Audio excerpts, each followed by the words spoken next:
बिस्मिल्लाहिर्रहमानिर्रहीम।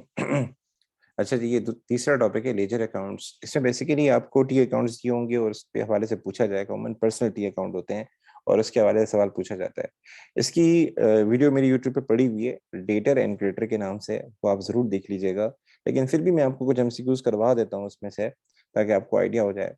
कुछ अच्छे एमसीक्यूज मैं करवा देता हूँ। अच्छा, जज़ाकल्लाह बेटा, जज़ाक। इसमें कह रहा है कि the following account appeared in the traded ledger. Abdul buys all his machinery on credit. Abdullah क्या करता है, सारी की सारी मशीनरी जो है वो क्रेडिट पे लेता है, उधार पे लेता है। अच्छा, आगे क्या कह रहा है, मशीनरी एट कॉस्ट साल के शुरू में 30,000 थी। मैं हाईलाइट कर देता हूँ ताकि आपको आसानी हो। साल के शुरू में 30,000 थी, साल के आखिर में 42,000 हो गई, मतलब हमने कुछ बाय की थी। साल के शुरू में हमारे सप्लायर का बैलेंस कितना था, 19,000 था। उसके अलावा हमने उसको 25,000 और भी पे किए थे। वो ये बोल रहा है कि ये बताएं हमारे सप्लायर का बैलेंस कितना है। तो इसमें ज़ाहिर है आपको टी अकाउंट बनाना पड़ेगा, सप्लायर का टी अकाउंट बनाना पड़ेगा, पेबल का। तो अगर हम किसी भी पेबल का टी अकाउंट बनाते हैं तो उसमें ये होता है कि हमारे पास, आप सबको पता है कि जब भी हम कोई टी अकाउंट बनाते हैं तो एक डेबिट साइड होती है, एक क्रेडिट साइड होती है। ये हमारा सप्लायर है, सप्लायर को पैसे देने होते हैं, तो जो भी बैलेंस बीडी होगा वो कहाँ पर आएगा, वो क्रेडिट साइड पे आएगा। आप क्रेडिट साइड पे लिख दें बैलेंस बीडी कितना, 19,000। ठीक है। अच्छा जी, उसके बाद आपने उसको कितनी पेमेंट की है, 25,000। जो भी आप पेमेंट करेंगे, जाहिर है आपकी लाइबिलिटी कम हो जाएगी, आप कर देंगे डेबिट। अच्छा जी, आपसे वो क्लोजिंग बैलेंस मांग रहा है। लेकिन क्लोजिंग बैलेंस के लिए एक चीज कंफर्म कर लें कि जाहिर अब हमने कोई परचेज तो नहीं की उससे। तो अगर वो सवाल में परचेजेस दे देता है तो बहुत अच्छी बात है। अगर सवाल में परचेजेस नहीं देता तो आपने सोचना पड़ेगा, देखना पड़ेगा। जैसे उसने मशीनरी का अकाउंट दिया है, ऐसे तो नहीं दिया होगा ना, कोई मकसद होगा। तो वो सारी की सारी मशीनरी जो है उधार पे लेता है, ऊपर लिखा हुआ है, सारी की सारी मशीनरी उधार पे बाय करता है।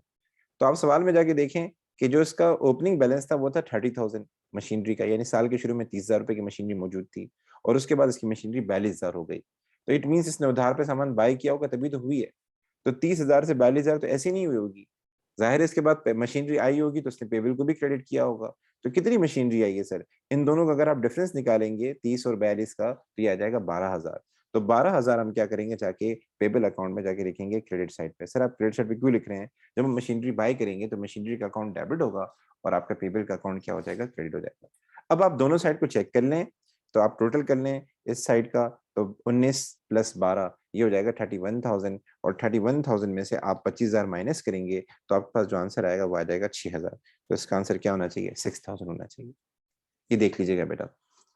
ठीक है, तो 19 प्लस 12 31,000। अच्छा, आगे चलते हैं। आगे हमारे पास ने एक बोला, the following accounts appear in the ledger of chain. ठीक है, अकाउंट किसका है, फू का। तो पहले आप देख लीजिएगा फू है कौन। तो इसके कैसे पता चलेगा, बाज़ दफा सवाल में बैलेंस बीडी से पता लग जाता है। तो इसका जो बैलेंस बीडी आ रहा है वो कहाँ आ रहा है, क्रेडिट साइड पे आ रहा है। इसका मतलब फू कौन है, सप्लायर है। फू कौन है, सेलर है। ठीक है, सेलर वर्ड भी यूज कर सकते हैं, सप्लायर वर्ड भी यूज कर सकते हैं। ठीक है, और चेन कौन है, चेन परचेजर है। चेन सामान परचेज करता है, चेन कौन है, कस्टमर है। अच्छा जी, विच स्टेटमेंट इज ट्रू। पहली बात, चेन इज ओड 100 बाय फू ऑन 1 अगस्त। वैसे ओड का मतलब होता है पे करना, ओ का मतलब क्या होता है, पे करना। लेकिन यहाँ ओड बाय का वर्ड लिखा हुआ है, ओड बाय पैसे वाइज हो जाता है। तो इसका मतलब ये होता है कि चेन ने पैसे लेने हैं। वैसे अगर कहते हैं ना chain is odd, chain is odd to फू, इसका मतलब होता है कि चेन ने पे करने हैं। अब जाहिर है चेन तो है ही परचेजर, उसको वाकई पे करने चाहिए। लेकिन यहाँ इसने ओड बाय का वर्ड यूज कर दिया, इसमें वो कह रहा है कि हमें पैसे लेने हैं।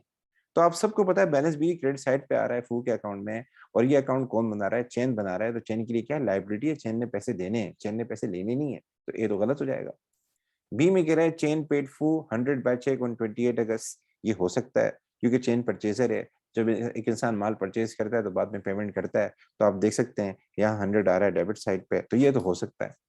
सी में कह रहा है फू is a debtor of chain. Debtor तो हो ही नहीं सकता, फू सेलर है, सप्लायर है। तो इसका मतलब क्या है, वो आपका क्रेडिटर होगा। जो कस्टमर होता है वो डेटर होता है। इसके बाद कह रहा है फू परचेज गुड। बेटा फू सेलर है, सप्लायर है, वो परचेज कैसे करेगा, वो तो सामान सेल कर रहा होगा। तो डी ऑप्शन भी क्या हो जाएगा, गलत हो जाएगा। इस पे मैंने पूरी एक वीडियो बनाई है और पूरा मैंने उस पर डिटेल में समझाया है। आप जरूर देखिएगा, उससे काफी हद तक आपको एडवांटेज हो जाएगा। तो इसका आंसर क्या होगा, बी होगा। अच्छा, इसके बाद आगे चलते हैं। आगे कह रहा है कि which would be recorded by a credit entry in account. वो कौन सी चीज है जो क्रेडिट साइड पे आएगी। तो इसमें आपने सिंपल सोचना है कि हमारे पास जैसे इसमें लिखा हुआ है इंक्रीज इन एसेट्स, ये वाला इंक्रीज इन एसेट में ये होता है कि आप एसेट के अकाउंट को क्या करेंगे, डेबिट करेंगे, ये तो आ ही नहीं सकता। इस तरीके से डिक्रीज इन कैपिटल, आप सब ड्राइंग डिक्रीज, ड्राइंग क्यों डेबिट करते हैं, क्योंकि हमारा कैपिटल डिक्रीज होता है। और आप सब ने वैसे ही पढ़ा है कैपिटल डिक्रीज होगा तो क्या होगा, डेबिट होगा। डिक्रीज इन लाइबिलिटी, लाइबिलिटी क्या होंगी, हमारे पास डेबिट होंगी। और यहाँ पे वो कह रहा है इंक्रीज इन कैपिटल, कैपिटल अगर आपका बढ़ रहा हो तो वो क्या होगा, वो क्रेडिट होगा। ठीक है बेटा, तो इसका आंसर होगा डी। इसमें बाद फोर्थ एमसीक्यू पे आ जाएं। वो कह रहा है the following account appeared in the traded ledger, equipment का अकाउंट दिया हुआ है। अच्छा, पहले ये होता था, अगर आपने बैंक स्टेटमेंट देखी हो ना, बैंक स्टेटमेंट होता है running balance account. Running balance account उसको कहते हैं जिसमें आपके सामने 3 कॉलम आते हैं, एक डेबिट, एक क्रेडिट और एक बैलेंस। मतलब हर ट्रांजेक्शन के बाद बैलेंस आ रहा होता है, हर ट्रांजेक्शन के बाद बैलेंस आ रहा होता है। तो ये बैलेंस है, बैलेंस के आगे लिखा हुआ है डेबिट 4000, और फिर 7,500 और डेबिट हो गया। तो ये कह रहा है what was the balance on the account on 1 अगस्त। ठीक है, अब इसको कैसे करेंगे, तो इसके 2 तरीके हैं, तो इसको टी अकाउंट में कन्वर्ट करें, टी अकाउंट बना के कर लें। और दूसरा तरीका ये होता है कि क्या नाम है, आप डायरेक्ट भी कर लें। तो मैं दोनों तरीके बता देता हूँ। तो पहले हम टी अकाउंट वाले तरीके पे आ जाते हैं। अब इसमें लिखा हुआ है शुरू में 4,000 डेबिट, मैं 4,000 डेबिट साइड पे लिख देता हूँ। फिर उसके बाद वो कह रहा है कि 7,500 और डेबिट में, आप देख लें डेबिट साइड पे 7,500 आ रहे हैं, मैं 7,500 और लिख लेता हूँ। जब इसके दोनों साइड का टोटल करेंगे तो ये हो जाएगा 4,000 प्लस 7,500, ये आपका हो जाएगा 11,500। और 11,500 हमारे पास सीडी आ जाएगा, और यही आगे बीडी बन जाएगा। जब भी आंसर देना हो बीडी को देखा करें, बीडी के साइड। तो इसमें आप देखें सीडी वैसे क्रेडिट साइड पे आ रहा होगा, बीडी डेबिट साइड पे आ रहा है, तो इसका आंसर हमारे पास हो जाएगा 11,500 डेबिट। ठीक है, तो इसको हम टिक करेंगे जाके, कौन सा आंसर टिक करेंगे, हम जाके टिक करें, 1 मिनट कीजिएगा, ये क्या हो रहा है, सॉरी। तो हम क्या करेंगे, 11,500 जाके डेबिट कर देंगे, हमारे पास ऑप्शन क्या हो जाएगा, डी। दूसरा तरीका ये है कि 4,000 डेबिट आ रहा था, 7,500 और डेबिट कर दिया, इसमें प्लस होगा। डेबिट डेबिट क्या होता है, एक दूसरे में प्लस होते हैं। तो 4,000 प्लस 7,500 दोनों को प्लस करेंगे, कितना आंसर आ जाएगा, 11,500 आंसर आ जाएगा, और उसका आंसर हो जाएगा डी। उसके बाद आगे चलते हैं, सेम सवाल यहाँ नीचे भी दिया हुआ है। The following incomplete account appear in Singh's sales ledger, और इसके बाद फिर बशीर का अकाउंट दिया हुआ है। अच्छा जी, सेल्स लेजर का मतलब होता है हमारे कस्टमर के अकाउंट। तो बशीर कौन है सर, कस्टमर है। तो यहाँ इसने साल के शुरू में बैलेंस दिया हुआ है, महीने के शुरू में बैलेंस दिया हुआ है 800। फिर उसके बाद 620 की एक ट्रांजेक्शन हुई डेबिट की, फिर 30 की एक ट्रांजेक्शन हुई क्रेडिट की, फिर 800 की ट्रांजेक्शन हुई क्रेडिट की। तो इसका एक तरीका तो ये है कि आप डायरेक्ट अगर करना चाहें तो आप लिखें 800। फिर जो चीज अब देखें, ये डेबिट बैलेंस है, ये क्या है, डेबिट बैलेंस है, तो आपने ऐड करना है बेटा। तो आप 620 इसमें ऐड कर दें। ठीक है, फिर उसके बाद वो कह रहा है कि क्या नाम है अपना, उसने क्या किया है, यानी 30 रुपए का एक एक रिटर्न किया उसने, में रिटर्न किए, माइनस कर दें। और 800 रुपये उसने पे किए, ये भी माइनस कर दें। तो आप देख लें आखिर में कितना बैलेंस आया। तो आई थिंक सो 800 ये निल हो जाएगा, और 620 में से 30 माइनस होगा, तो आपके पास आंसर आ जाएगा 590। अब सवाल ये बता होता है जो आंसर आपके पास आएगा वो पॉजिटिव आ रहा है, नेगेटिव आ रहा है। तो 590, अगर आपका आंसर पॉजिटिव आ रहा है तो फिर ये डेबिट बैलेंस है। ठीक है, क्योंकि हमारा एक कस्टमर है और साल के शुरू में डेबिट दिया हुआ था, तो ये फिर डेबिट बैलेंस ही कहलाएगा। अगर आंसर नेगेटिव आ रहा है तो फिर ये क्रेडिट बैलेंस है। और एक और तरीका, ताकि आपको परेशानी नहीं हो, वो भी देख लें। आप क्या करें, जाके आप जाके 800 डेबिट साइड पे लिख दें, और 620 डेबिट में, सॉरी डेबिट साइड तो ये कहलाएगी ना। आप क्या करें, 800 कर दें, डेबिट साइड पे लिख लें, फिर 620 डेबिट कर दें। फिर उसने हमें 30 रुपीज पे किए और रिटर्न की, क्रेडिट कर दें। और 800 रुपये उसने हमें पे किए, ये पैसे उसने दे दिए हैं, तो बैंक हो जाएगा डेबिट, उसका अकाउंट क्रेडिट हो जाएगा। दोनों साइड का टोटल करें, दोनों साइड का टोटल करें, तो सीडी आ जाएगा आपके पास 590, और बीडी आ जाएगा आपके पास 590। तो बीडी डेबिट साइड पे आ रहा है, इसका आंसर कीजिएगा बी, डेबिट। असल में जब आंसर में डेबिट क्रेडिट लिखा हो ना अमाउंट के साथ, अब देखिए इसमें दो हैं, 590 यहाँ भी है, 590 यहाँ भी है, और यहाँ क्रेडिट है, यहाँ डेबिट है। ये देखिए ऊपर 11,500 यहाँ भी है, 11,500 यहाँ भी है, और डेबिट भी है, क्रेडिट भी है। ऐसे आंसर है बेटा, थोड़ा सोच समझ के काम कीजिएगा। अगर टी अकाउंट बना रहे हो तो देखें बीडी किस साइड आ रहा है, डायरेक्ट कर रहे हैं तो फिर प्लस माइनस मैटर कर रहा होता है। ठीक है, तो ये ख्याल कीजिएगा बेटा, ऐसे जब भी सवाल करें, स्पेशली बीआरएस के अंदर बड़ा मसला होता है कि अमाउंट तो होता है, यानी दो ऑप्शन होंगे जिसमें अमाउंट सेम होगा, लेकिन फर्क क्या होगा, नेचर के हिसाब से फर्क होगा, डेबिट एंड क्रेडिट का फर्क होगा। ठीक है, अच्छा जी आगे चलते हैं।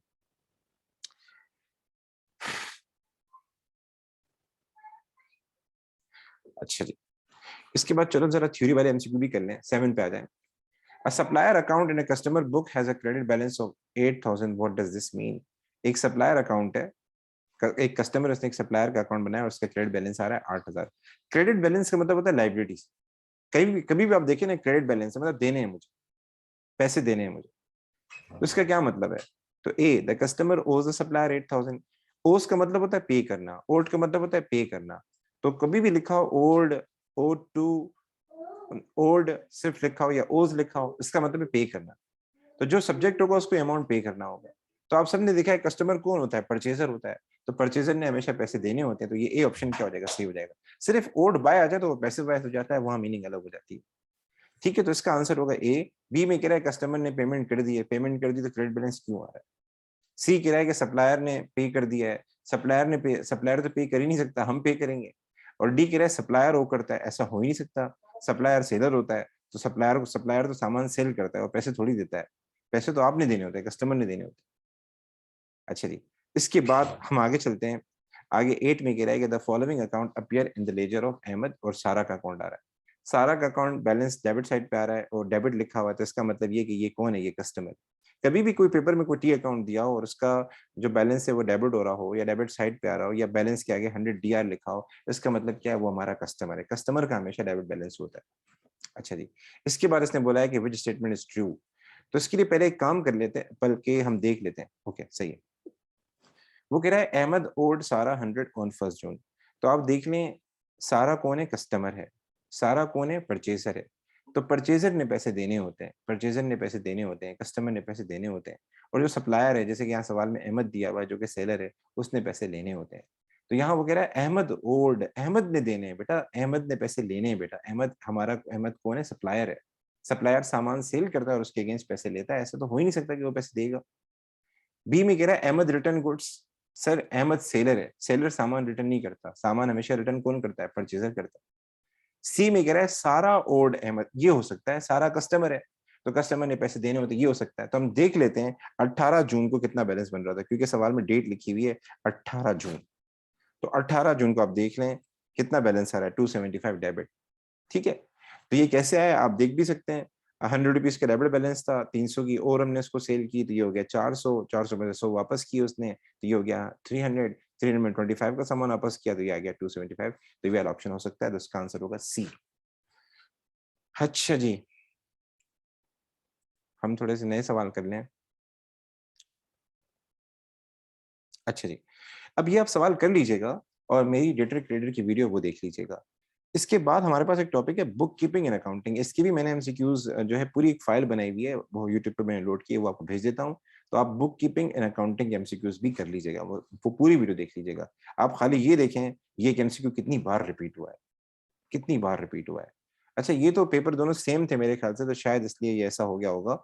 बाकी आप देखें कितनी बार रिपीट हुआ है। अक्टूबर नवंबर 2018 में भी आया है, अक्टूबर मई जून 2012 में भी आया है, तकरीबन 3 से 4 बार आया, क्योंकि कुछ पेपर सेम भी होते हैं तो ऐसा भी हो जाता है। तो खाली ये अंदाजा लगाएं।